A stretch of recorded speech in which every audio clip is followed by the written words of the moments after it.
Hello friends good morning आउ एक नुआ फ्रेश ब्लॉगर आपण मानक स्वागत करछि। प्राय टाइम 7टा हेलानी बर्तमान मु सोई के उठिली। बर्तमान सोई उठ सारा पर बर्तमान देखि पारथे भाई हमर आसी पहुंच जाइछन्ते। टिके मार्केट आडे जिबा बुला बुली करिया पई खरा देखि पारथे बहुत अछि।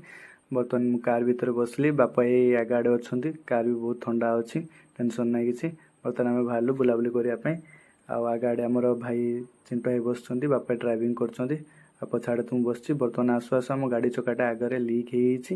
बर्तमान ताकू टिके लीक मारिबा भाई हमर चक्का खोलछन्ती। खोला सला पर भाई हमर लीक मारिबा, लीक मार सला पर हम बर्तमान तापरे भारिबा। बर्तमान हमर लीक मरा सरीछि। लीक मार मोर हमर गोटे बॉक्स ऑर्डर थिला ता आसीबार थिला देखि पारथुबे। स्पीकर दीटा बहुत भलो भी अछि। बर्तमान बोलुला हमर गोटे भूख लागिछि। देखिपारथुबे पानीपुरी पाखरे हम आसी पहुंच जाइछु। पानीपुरी खायार व्यस्त होबा पई आ पानीपुरी बहुत टेस्ट थिला।